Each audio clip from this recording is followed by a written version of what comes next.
সাহাবীদের মধ্যে সবচাইতে গরীব সাহাবী ছিলেন সাইয়েদনা বেলাল রাদিয়াল্লাহু তাআলা আনহু। নিজের লজ্জাস্থান ঢাকার কাপড়টা ছাড়া তার কাছে দ্বিতীয় কোনো কাপড় ছিল না। সকালে যদি খাবার পেত, দুপুরে খাবার ছিল না, দুপুরে পেলে রাতের জন্য ছিল না, আজকে খাবার থাকলে কালকে নেই। মদিনার সবচাইতে গরীব সাহাবী বেলাল রাদিয়াল্লাহু তাআলা আনহু, লজ্জাস্থান ঢাকার জন্য শুধু একটা জামা ছিল, গায়ে দেওয়ার মতো কোনো জামা নাই। এই সাহাবীর মতো গরীব কোনো সাহাবী মদিনার জমিনে নাই। এই বেলাল রাদিয়াল্লাহু তাআলা আনহুকে বিশ্বনবী ডেকে বললেন, ইয়া বেলাল আনফিক ইয়া বেলাল লা তাখশা মিন যিল আরশি ইকলালা।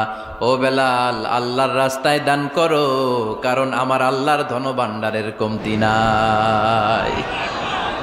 সাইয়েদনা বেলাল রাদিয়াল্লাহু তাআলা আনহু সবচেয়ে গরীব। শুনতেছেন? বুঝতেছেন? সবচেয়ে গরীব। ডাউন পার্টটা ঢাকার মতো একটা গার্মেন্ট ছিল, একটা কাপড়, এটা পেঁচায় আসতো, নামাজ পড়তো।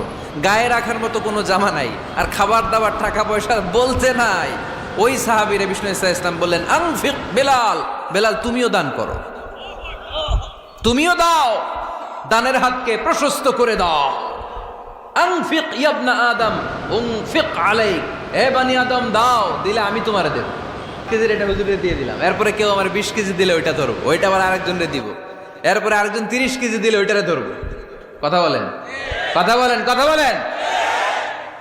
এজন্য আল্লাহ বললেন, ইনফিকুনা ফিস সাররাই ওয়াদ দাররা।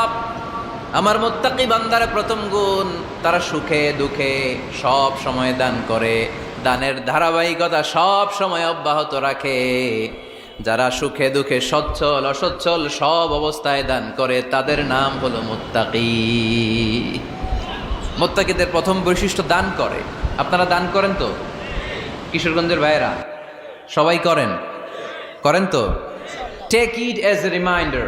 আজকের এই আলোচনাটা একটা রিমাইন্ডার হিসেবে নেন। যাদের দান করতে একটু সমস্যা, মনে থাকে না, অলসতা বা একটু কিপটামির মনোভাব আছে, এই কিপটামি কৃপণতা ভুলে যান।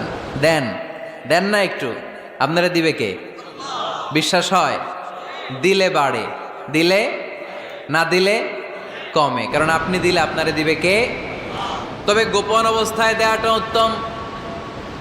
প্রকাশ্য দান করলে আল্লাহ কবুল করেন, ওইটাতেও সওয়াব আছে, কিন্তু গোপনে দান করলে বেশি খুশি হয় কে? গোপনে দান করলে আল্লাহর রাগ ক্রোধ কমে যায়। আপনার কোনো পাপের কারণে আল্লাহ যদি আপনার উপর রেগে থাকে, আপনি গোপনে কিছু দান করে দেন, ওই রাগটা মুহূর্তেই ঠান্ডা হয়ে যাবে। 7 শ্রেণীর ব্যক্তিকে আল্লাহ তাআলা আরশের নিচে ছায়া দিবে কিয়ামতের দিন, যেদিন আকাশের সূর্যটা মাথার কাছে চলে আসবে, জমিনটা তামার জমিন হয়ে যাবে, তৃষ্ণায় মানুষের জিহ্বা বের হয়ে কুকুরের মতো নাভির সামনে ঝুলতে থাকবে।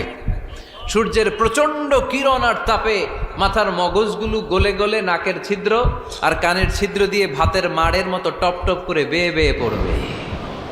আল্লাহর আরশের ছায়া ছাড়া সেদিন আর কোনো ছায়া থাকবে না। বিষ্ণু বললেন, 7 শ্রেণীর ব্যক্তিকে আল্লাহ তাআলা সেদিন আরশের নিচে ছায়া দিবে। তার মধ্যে থেকে 1 শ্রেণীর ব্যক্তি, কিশোরগঞ্জের ভাইয়েরা খেয়াল করে শুনেন, তার মধ্যে 1 শ্রেণীর ব্যক্তি হচ্ছে রজুলুন তাসাদ্দাকা বিসাদাকা ফাআখফাহা। 1 শ্রেণীর ব্যক্তি হচ্ছে ওই ব্যক্তি যে গোপনে আল্লাহর জন্য দান করে। হাত্তা লা তা'লামু শিমালুহু মা তুনফিকু ইয়ামিনু।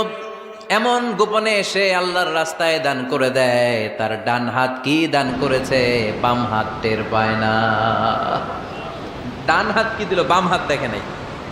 অন্য মানুষ জানা তো দূরের কথা, এই গোপন দান আমার আল্লাহর কাছে খুব প্রিয়।